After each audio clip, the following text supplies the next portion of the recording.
to the ladies' department. Oh, I'll come with you. No, darling, no. You go over there. Choose some material. Have a coat made for little Roger, because Roger feels the cold, don't you, Roger? Because you're shivering every little tummy one. Well, where shall I meet you? I'll come back for you. Where?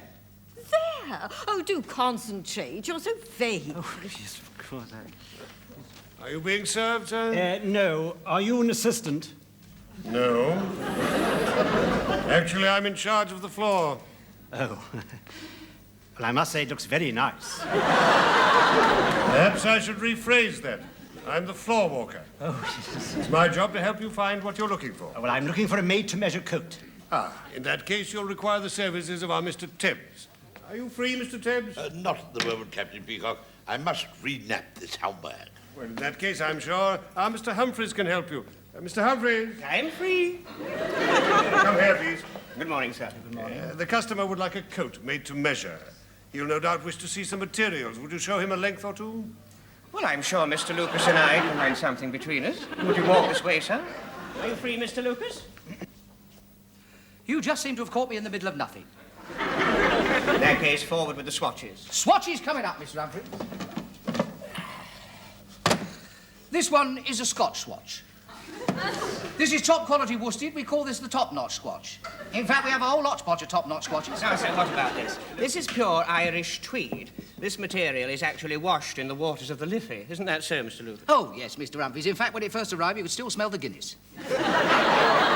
See how well it goes with Sir's complexion. Oh, it's not for me. Oh, no. No, it's for my friend, Roger. Oh, yes. No, that wouldn't go with his eyes at all. What coloured eyes has he got? Well, they're very deep brown, and they're big, round, and soulful. Well, you wouldn't want rubbish like that, would you? How about black velvet? Yes, well, I quite like it, but, well, for rolling about on the carpet, it does pick up the bits. What are you thinking of, Mr. Lucas? Oh, that's rather fun. Oh, don't you think it would be too bold for the trousers? Oh, he doesn't wear trousers. Just short plastic leggings when it's wet. All the people in the village know him. I'm not surprised, either, Mr. Lucas. He's unbelievably intelligent. He knows just what you want. He sounds quite a character. Oh, he is. You know, many's the time I've woken up in the morning and there he is, in the bed with a ball between his teeth. Wagging his tail. Did you choose anything? Oh, yes, this will do fine. Would you care to measure, little Roger? I'm just going for a lie down. Take over. There we are, madam. Thank you so much for your custom. And if the D cup isn't comfy, do bring it back. We'll see what we can do with the hat stretcher. Where was I? You just arrived at the doctor's. Oh, yes. Anyway, the nurse said I'd have to see the locum. Well, when you've sat in the waiting room for an hour, read all the papers, and found out that Hitler's just invaded Poland, you don't care who you see. Well, by this time, it was 8:30, and I was fed up. So I went straight in, I stripped off, and I lay on the couch. Well, I hadn't been there a minute when this very young man in a white coat came in. And he sort of ignored me, you know. So I said, come on, I said, I haven't got all night, examine me. And did he? He did. He blew on his hands and he gave me a right going over. Top to toe. Well, I said, what's the verdict? Is it my kidneys? Was it your kidneys? I never found out. His foreman came in and told him to get back to his painting. Round the world, I'm looking for the sunshine. Here we are, Mr. Slocum. Mr. Harmon, the store is open. Stockroom staff are supposed to deliver goods before 9 or after 5. Captain Peacock, this very expensive model has just arrived direct from the factory. Mr. Rumbold has asked me to bring it up here toot sweet. Now, if this was Star Trek, I would put it on the transporter beam in the cellar, it would dissolve in a lot of light and reappear up here. Unfortunately, Grace Brothers is only sufficiently scientifically advanced for me to use a barra. Shall I take it down again? No. Just leave it there and take yourself down. When we take over, you'll be the first to go. You know that, don't you? And what's this, Mr. Harmon? This is the new point-of-sale model for the Flexi Bra. No matter how wayward your figure, Flexi Bra will cling to it and control it like a second skin. Shall I demonstrate? Oh, very well, Mr. Harmon. Gather round, everybody. The Flexi Bra model has arrived.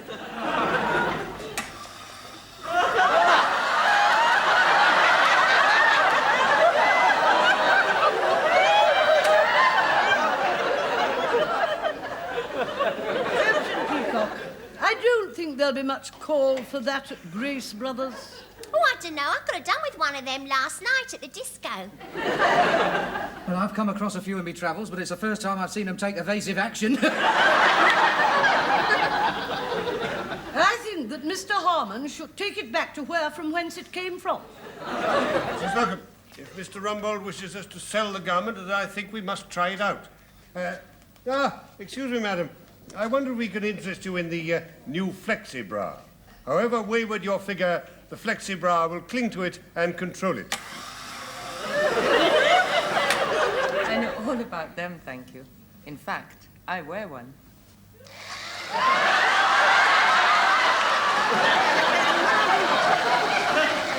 And I have the matching pants.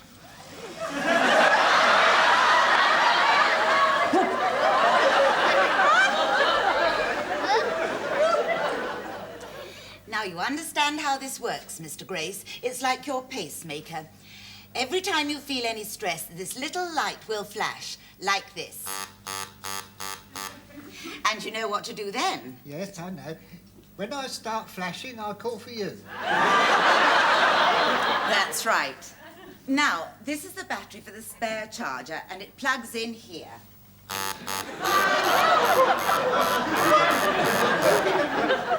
Will there be anything else, Mr. Grace? No. Send my secretary in. Mr. Rumbold? No, this is Mr. Grace. You've got the wrong number.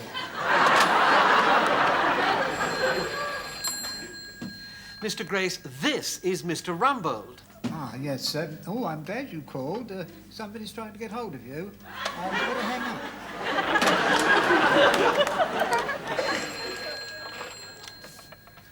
Mr. Grace, this is me, Mr. Rumbold. It was me the first time. Well, why didn't you say so? What? It's about the social club, sir. I've spoken to my department. They're all jolly keen on the idea, and they all want to join. Ah, yes. Well, my secretary's got the details. She's doing a bit of filing at the moment. I'll get her to get them. Miss Bakewell? No, not that. I want the details of the club. Here we are, sir. Ah, yes. Yes, you can have room 5. Oh, thank you very much, sir. May I say we're all very thrilled. Now.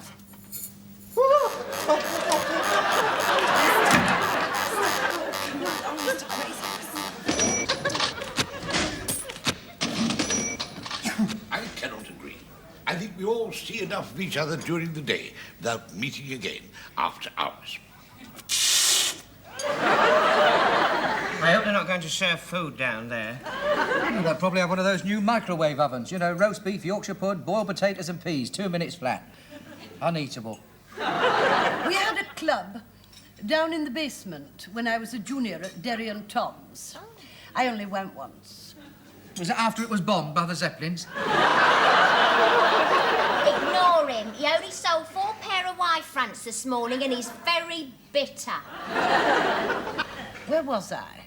At Derry and Tom's. In the club. Mr. Lucas, you continue to be disrespectful to Mrs. Slocum. You will be sent away from this table and never allowed to eat here again. You will be blackballed. Not that as well. You were telling us about your club, Mrs. Slocum. Thank you, Captain Peacock. As I was saying, I only went once. It was full of men smoking pipes and swilling beer. I think we should give it a try. Well, what are we going to do in this club anyway? Well, there's usually ping pong. Even in the desert we had ping pong. Ah, that's what made Britain great. Yes, that's true. It took over from bowls, didn't it? There was Rommel knocking on the gates of El Alamein, and was Captain Peacock worried? Not a bit of it. He was winning 2012 in Cairo. If it weren't for men like Captain Peacock, where would we be now? Going down to Room Fumf to play Zipong, Mit Ziping. When I was a Callow youth, I used to belong to a dancing club. Actually, I got quite good at it. We used to do charity concerts, a friend and myself, you know, with a top hat and cane. Used to call ourselves Fred and Ginger. I often wonder what's happened to Fred. Let me say here and now that I think it's an admirable opportunity for us to meet socially in a convivial atmosphere. Remove the barriers that separate us on the floor. An atmosphere where it'll be Percival and Shirley and Elizabeth. I think it's a very good idea, Steve. Not until the club opens, Mr. Lucas. We ought to have a club tie. It's a good idea, Mr. Tibbs. When I belonged to a bowling club, we had a club tie. It had bowls on it. That was very inventive. Nobody was allowed into the club without his tie. But girls don't wear ties. Well, you could have club drawers. Mrs. Slocum wouldn't be allowed in the club without her drawers. It wasn't me, it was him! Mr. Humphreys, I'm surprised at you. If I could bring a moment of sanity to this discussion, perhaps we could make a list of all the facilities that we'd like to incorporate. Ladies first. Miss Brahms? I'd like a jukebox. If there is a jukebox, I shall resign. You're not even a member yet. I cannot stand all that high barbariba and hoo-doop-a-poop. Neither can Mrs. Tibbs, especially the jitterbug. That was after the finals at the Hammersmith Pally when he tossed her in the air and missed. Put down jukebox. Question mark. Mrs. Slocum? Well, if I'm to spend an evening in this club, there'll have to be accommodation for my pussy. Plus recreational facilities. What exactly did you have in mind, Mrs. Slocum? Well, a comfy corner with a scratching post. And a little area of floor where she can play with her clockwork mouse. Oh, good. I'll bring my Alsatian. He can play with Mrs. Slocum's pussy. Don't. He hasn't really got an Alsatian. He's just saying these things to aggravate you, to get under your skin. Well, judging from the size of her, she must have had a lot of aggravating remarks. That's it. You can include me out. Look, just a moment, please. I would like to have a vote here and now that if Mr. Lucas is rude once more to Mrs. Slocum, that he will not be allowed to join the club. Now, hands up those in favour. What are we voting for? It's about being rude to Mrs. Slocum. I have no objection to that. Carried. Now, Mr. Humphreys, what about you? What would you like to see in the club? Well, I'd like to bring in outsiders. What sort of outsiders?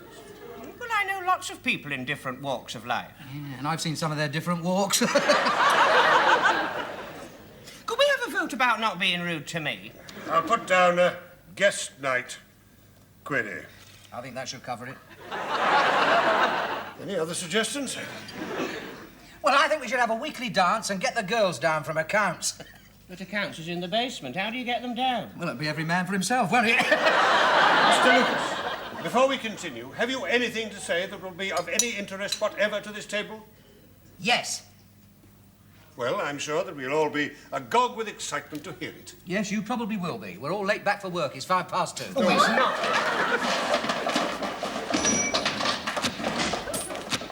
This is room 5. Have you got the key, dear? Oh, here you are, Mr. Grace. Let me. I used to come down here during the war when the siren sounded. You think he made it before they all clear?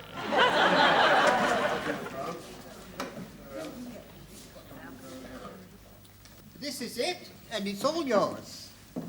I should like to say that we're very grateful. And the words got stuck halfway. Oh, it's very stuffy in here. Can't we open a window and let some fresh air in? Mrs. Slocum, we're below ground. Well, knock a hole in the wall and let some fresh worms in. And we've got forced ventilation.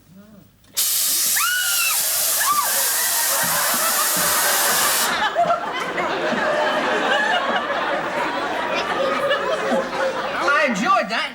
I didn't come down here just to give you a cheap thrill. You're quite right, Miss Brahms. Do it again. I'll take the hat round. Mr. Grace is, of course, going to have it decorated. You don't need a decorator, you need an excavator. When does one think it might be ready? Well, that's hard to tell. We haven't even had an estimate in yet. In the meantime, form your club, draw up your rules, and I'll keep you informed of developments. Oh, just one other thing. I think we ought to signify to Mr. Grace our appreciation of his generosity. Hip, hip! Hooray! Hip, hip! Hooray! Hip, hip!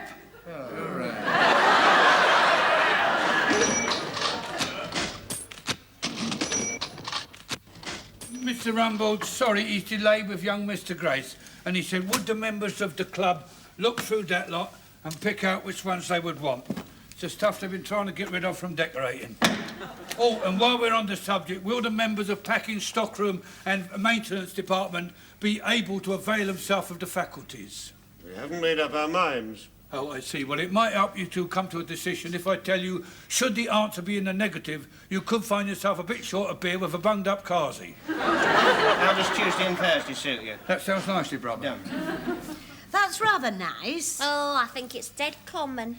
Well, I will say it's very adventurous. You know, I had a friend once who decorated his room with flower bags. That sounds rather nice. Trouble was he had rising damp and it all broke out in biscuits. That's nice.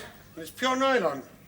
Oh, I had a nylon carpet in my front hall, and every morning when I opened the front door to take the milk in, I got a terrible shock. No, perhaps that was because you were wearing a woolen dressing gown. It builds up the static, you see. No, it happened even when I wasn't wearing my dressing gown. I expect that gave the milkman a shock. When it comes to the floor, Mrs. Tebbs is very hot on linoleum. Do you have it in every room? Yes, practically. I'm sorry about the delay. There's some bad news, I'm afraid. Yes, we've just had the estimate in from the decorators. Young Mr. Grace was prepared to go to £300. The lowest quote is £500. £500 just for decorating that one room? We're in the wrong business. Yes, well, anyway, I'm afraid the club is out. Just a minute. Did you say Mr. Grace was willing to go to 300 quid? That's right. Right, I'll do it. You'll do it. Have you any experience, Mr. Lucas? Well, of course I have. I decorated my mother's place, didn't I? Even the landlord had to admit it had changed the value of the property. Well, is it a deal? Hang on. I'm not standing by while he rakes in 300 quid. I've done some decorating. I'll do half. And I'll do some and all. Well, why don't we all do it? £300 divided by 6 makes £50 each. What a fantastic spirit there is in my department. Really found the last few minutes most moving. If private enterprise such as this were allowed to have its head in Britain today, we could move into the 21st century a proud and strong country whose flag would fly once more in the four corners of the earth. On the other hand, you could say that it's a reflection of the miserable wage we're paid by Grace Brothers, which makes us desperate to pick up 50 knicker.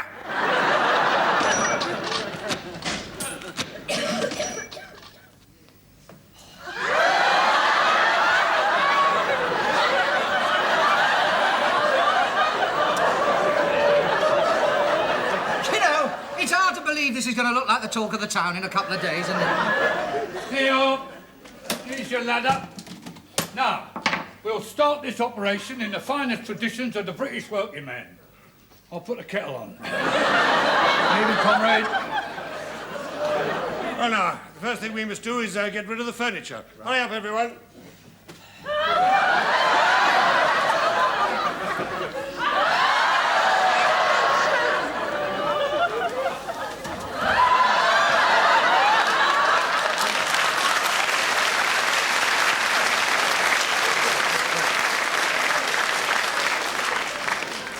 Mr. Humphreys, you're standing like that again. Like what, Captain Peacock? Like that.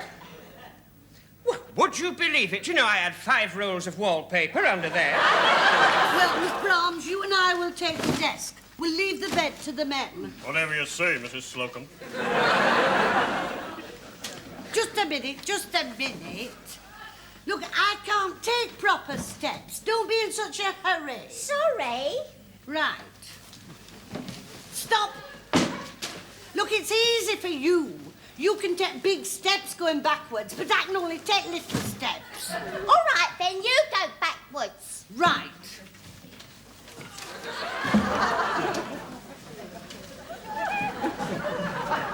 Come along, Mr. Lucas. Take the mattress. Yeah, right. Roll it over, Mr. Humphreys. I've got it. Have you got it? Yeah, I've got it. Mind what you do. I've got it. Be careful, Mr. Lucas. All right, leave it to me. Right, I've got it. Oh, well, if you're going to just lie around, I'm going home. I'll have you know these mattresses are very hard to handle. Oh, yes. Come on, Miss Brahms. Oh. We could do with your help over here, Mr. Lucas. Yeah, well, I'm sorry about that, Captain Peacock. Take the bed with me. Take this. Hey, look at this. Health and efficiency, 1938. Oh, didn't they have their hair cut short? Oh, look. Let me see. Oh, I say, George, Harry and Bert relax on a quiet beach. Must have been a very cold morning. The boys exercise in the gym. Are they Indian clubs? Not all of them. Mr. Lucas, Mr. Humphreys, can we get on? Yes. Now, you take this into the bed with me, Mr. Lucas. Mr. Humphreys, Mr. Thames, there. Oh, yes. Right. Okay, here. Out of the door. There we are. Now, come here. To you. Oh, no. Not going to go through, you know. We'll put it on its side, then. There we are. Through there. Come on. Easy. There you are. Clean as a whistle. Good. Keep going. Stop! I'm caught in the caster. Oh. You'll have to come back. He's castorised himself. Sit. Now come round here, Mr. Tebbs. That's it. To you. That's right. No, hang on. You'll have to come back again. No, it's no good. Going wrong. Well, it's so protruding. Here, you see. It needs... no, Well, if you just lift it up... Put it down. Come on, out the way, everybody. Right, Miss Brahms. Hop, forward, turn, shuffle.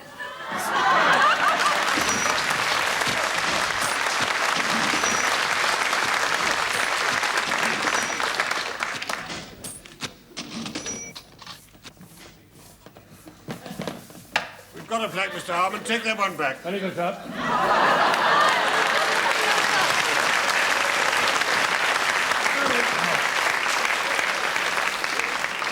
Now, I suggest that we get ourselves organised into pairs. Now, each pair can put up one piece of wallpaper, and we'll finish the job in no time at all.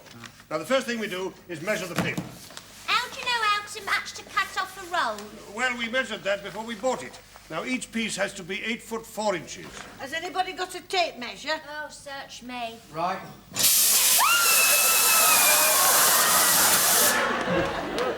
Just cut that out! If she has got one, it's well hidden. My tape measure's in my drawer. Well, just pop up and get it, huh? What, 4 floors up with no lifts working? I should cocoa. Besides, I'm mixing the paste. I think I've got the answer to this. Now, this table is exactly 6 foot long, and my inside leg is 30. So, I think 6 foot 30. If you cut it about there, we should be right. Oh, well, if I cut it about there, that'll leave us with 2 inches to play with. If you're very careful with those scissors. Are you ready? Yes, I'm holding my breath. Now, be careful.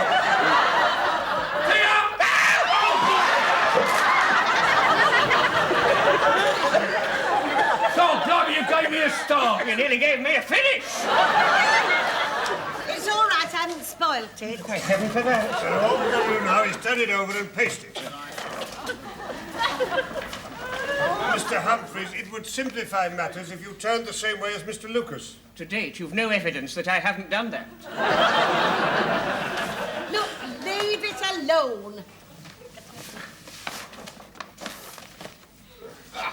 Just in time. Now, be generous with the paste, Mr.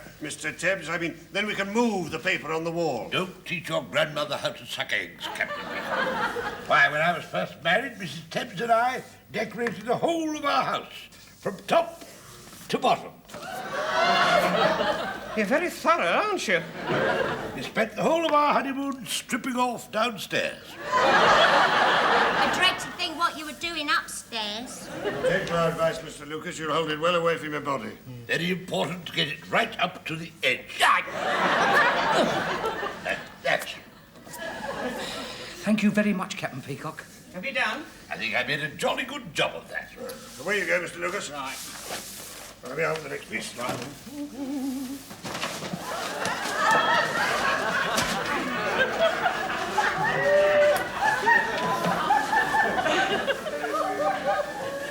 think I made a bit of a nick in this one. Do try to be more careful, Mr. Lucas. Don't worry, it'll do for the bit over the door. Well, never mind. The next piece is almost ready. Well, look, I'll take this. He's so cack-handed.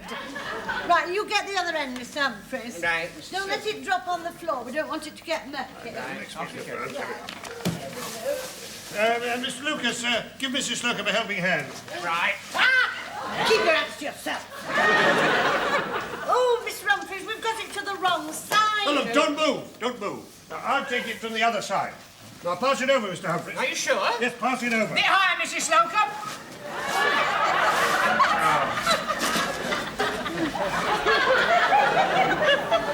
Don't worry, Captain Peacock, it'll do for the bit over the door. There's another bit ready, if anyone fancies another adventure. You know, I'm sick of this. You get to the other end, we'll do this. Now, we'll pass it to the back of the steps. Yes, you go round the back, that's about it. There.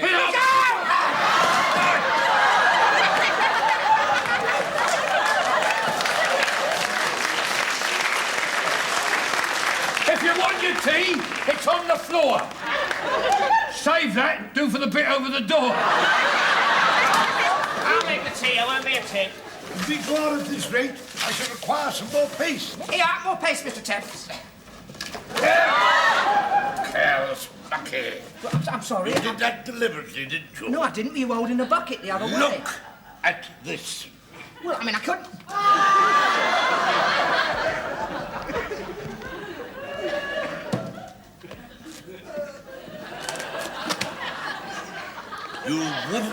You wouldn't dare. Oh, yes, I would. I believe you would. Mr. Lucas, stop that. Stop. Oh, look at him. He's always so stuck up. Now you look like a clown.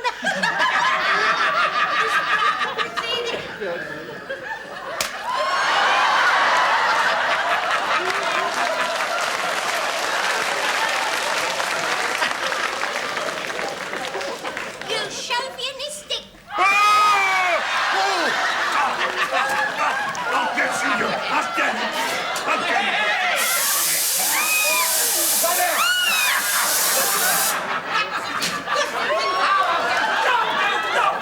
Get off, will you? Right, that's it. If I miss anything, sit.